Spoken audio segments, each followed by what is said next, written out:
Good morning students UGC net के लिए हिंदी की सीरीज़ को आगे बढ़ाते हैं। आज हमने रीतिकाल को शुरू किया था और रीतिकाल में हमने केशव दास और चिंतामणि को अलग वीडियो में कंप्लीट कर चुके हैं। इस वीडियो में शुरू करने जा रहे हैं मतीराम।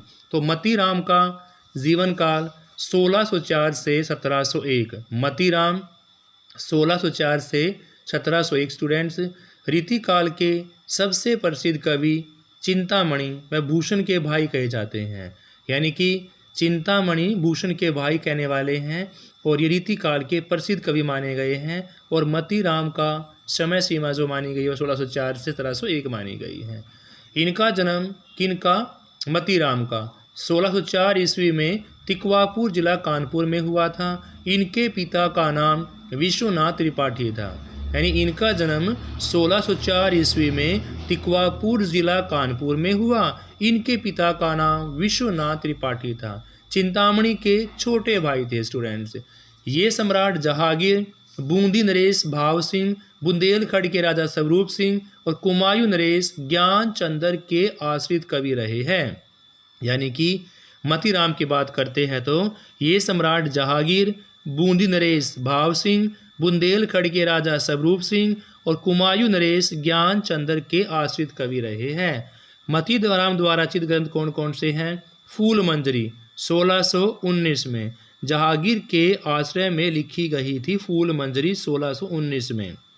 मतीराम की रचनाएं देख लेते हैं। फूल मंजरी 1619 में जहांगीर के आश्रय में लिखी गई। रसराज 1633 से 1643। यह ग्रंथ मतीराम ने स्वतंत्र रूप से लिखा था। रसराज की बात करते हैं 1633 से 1643। यह ग्रंथ मतीराम ने स्वतंत्र रूप से लिखा था स्टूडेंट्स। ललित ललाम की बात करें 1661 से 1664। ललित ललाम 1661 से 1664। यह ग्रंथ भाव सिंह बूंदी नरेश के आश्रय में लिखा। भाव सिंह क्या थे? बूंदी के नरेश थे। उनके आश्रय में ललित ललाम लिखा गया 1661 से 1664 तक। मतीराम सतसई 1981। ये भोगनाथ के आश्रय में लिखा गया है। कौन? मतीराम सतसई। कब लिखा गया? 1981 में। किसने लिखा? भोगनाथ के आश्रय में लिखा। अलंकार पंचाशिका की बात करें 1960 में। अलंकार पंचाशिका 1960 में कुमायूं नरेश ज्ञानचंद के आश्रय में लिखा गया था। वृत्त कौमुदी 1701 में बुंदेलखंड के राजा स्वरूप सिंह के आश्रय में लिखा। वृत्त कौमुदी 1701 में बुंदेलखंड के राजा स्वरूप सिंह के आश्रय में लिखा स्टूडेंट्स। तो फूल मंजरी की बात करते 1619 में जहांगीर के आश्रय में लिखी गई। रसराज 1633 से 1643। यह ग्रंथ मतीराम ने स्वतंत्र रूप से लिखा।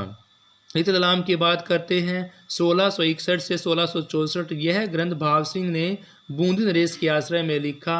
मतीराम सतसई 1981 में भोगनाथ के आश्रय में लिखा गया। अलंकार पंचाशिका की बात करते हैं 1960 में कुमायूं नरेश ज्ञानचंद के आश्रय में लिखा गया था। कुमायूं नरेश ज्ञानचंद के आश्रय में लिखा गया। और फिर बात करते वृत्त कौमुदी की 1701 में बुंदेलखंड के राजा स्वरूप सिंह ने लिखा। स्टूडेंट्स, ललित ललाम और रसराज कैसे ग्रंथ हैं? रीति ग्रंथ हैं। ललित ललाम और रसराज दोनों ही रीति ग्रंथ हैं। रसराज में मतीराम ने श्रृंगार रस एवं नायिका भेद का विवेचन तो किया है। विवेचन कहाँ पर किया है? ब्रव्य नायिका भेद व भानुदत्त की रस मंजरी के आधार पर किया गया है। रसराज में मतीराम ने श्रृंगार रस एवं नायिका भेद का विवेचन तो बड़ी प्रकार से किया, लेकिन यहाँ पर किया गया है ब्रव्य नायिका भेद में किया है, भानुदत्त की रस मंजरी के आधार पर। मतीराम की प्रसिद्ध रचनाएं पंक्तियां कौन कौन सी हैं? कुंदन को रंग फीको लगे, केली के रीति अगाने नहीं। कौन कौन सी पंक्तियां हैं? कुंदन को रंग फीको लगे और दूसरी है केली के रीति अगाने नहीं। मतीराम के काव्य के दो प्रधान विषय थे, एक आपका श्रृंगार और दूसरा राज प्रशस्ति। मतीराम के काव्यों के दो प्रधान विषय हैं, श्रृंगार और राज प्रशस्ति। मतीराम के काव्य में गृह जीवन के सरल, सुंदर, हृदयग्राही चित्र मिलते हैं। मतीराम के काव्य में गृहस्थ जीवन के सरल, सुंदर और हृदयग्राही चित्र मिलते हैं स्टूडेंट्स। आगे शुरू करते हैं। भूषण 1623 से 1715। कवि भूषण की समय सीमा 1623 से 1715 है स्टूडेंट्स। भूषण की समय सीमा 1623 से 1715। इनका जन्म तिकवापुर जिला कानपुर। भूषण का जन्म तिकवापुर जिला कानपुर में रत्नाकर त्रिपाठी के घर में हुआ। इन्हें चिंतामणि मतीराम का भाई माना जाता है। इनका असली नाम का पता ही नहीं। चित्रकूट के सोलंकी राजा रुद्र ने इन्हें कवि भूषण की उपाधि दी थी, तभी से भूषण के नाम से प्रसिद्ध हो गई। तभी से यह भूषण के नाम से क्या हो गए स्टूडेंट्स, प्रसिद्ध हो गए। ये छत्रपति शिवाजी, उनके पुत्र साहूजी, बुंदेला, छत्रसाल आदि अनेक राजाओं के आश्रित में रहे। महाराज छत्रसाल व शिवाजी इन्हें अधिक प्रिय लगे। और भूषण हिंदू धर्म और राष्ट्रीयता, भूषण जी हिंदू धर्म व राष्ट्रीयता के प्रतिनिधि कवि कहलाए जाते हैं। ये चाटुकार कवि नहीं हैं, ये हिंदू धर्म और राष्ट्रीयता के प्रतिनिधि कवि है स्टूडेंट्स। यानी भूषण की समय सीमा 1623 से 1715, 1623 से 1715 है। इनका जन्म तिकवापुर जिला कानपुर में रत्नाकर त्रिपाठी के घर में हुआ। चिंतामणि और मतीराम का भाई माना जाता है। इनका असली नाम का पता नहीं है, लेकिन चित्रकूट के सोलंकी राजा रुद्र ने इन्हें कवि भूषण की उपाधि किनको, भूषण को मिली हुई है। तभी से भूषण के नाम से प्रसिद्ध है, क्योंकि भूषण को कवि भूषण की उपाधि मिली हुई है। छत्रपति शिवाजी, उनके पुत्र साहूजी, बुंदेला, छत्रसाल आदि अनेक राजाओं के आश्रय में रहे। महाराज छत्रसाल शिवाजी इनके अधिक प्रिय लगे। भूषण हिंदू धर्म और राष्ट्रीयता के प्रतिनिधि कवि हैं, ये चाटुकार कवि नहीं हैं स्टूडेंट्स।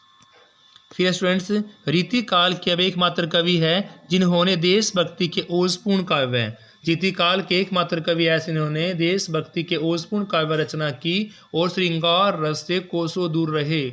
कहते हैं महाराज छत्रसाल ने स्वयं इनकी पालकी में अपना कंधा लगाया था। क्या कहा जाता है स्टूडेंट्स, कि महाराज छत्रसाल ने स्वयं इनकी पालकी में अपना कंधा लगाया। भूषण के प्रसिद्ध ग्रंथ कौन कौन से हैं? शिवराज भूषण, शिवा बामनी, छत्रसाल दशक, अलंकार प्रकाश, छंदोहृदय प्रकाश, भूषण उल्लास और भूषण हजारा।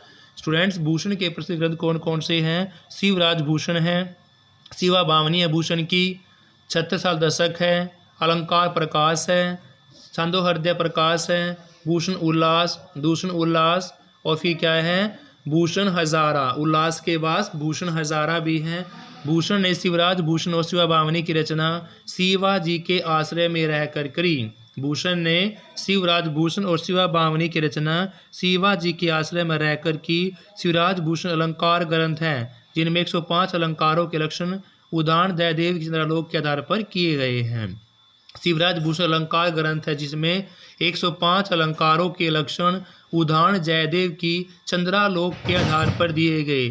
छत्रसाल दशक में महाराज छत्रसाल की वीरता का बखान किया गया है। शिवा बामनी में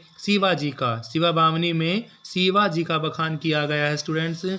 भूषण की प्रसिद्धि किससे मिली? वीर रस के रूप में। भूषण को प्रसिद्धि तो मिली, लेकिन प्रसिद्धि किस रस के फॉर्म में मिली? वीर रस के कवि के रूप में मिली, आचार्य के रूप में नहीं। आचार्य तो चिंतामणि और केशवदास ही कहलाए। भूषण को एक वीर रस के कवि के रूप में प्रसिद्धि मिली। इनकी रचना के उदाहरण थे इंद्रजिमी जम्पर, बाड़सु अम्पर, राधव सुंदम पर राघुकुल राज है।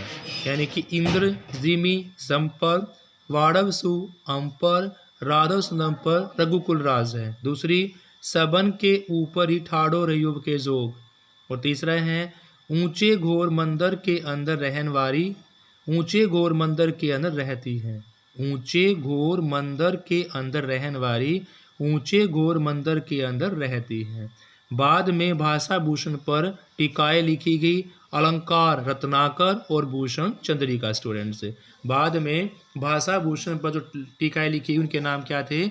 अलंकार रत्नाकर और भूषण चंद्रिका, जो गुलाब कवि के नाम से प्रसिद्ध हुए। तो स्टूडेंट्स, इस वीडियो में मैंने 2 को कवर किया, बाकी हम आगे नेक्स्ट वीडियो के अंदर करेंगे। Have a nice day. Thank you students, please like share.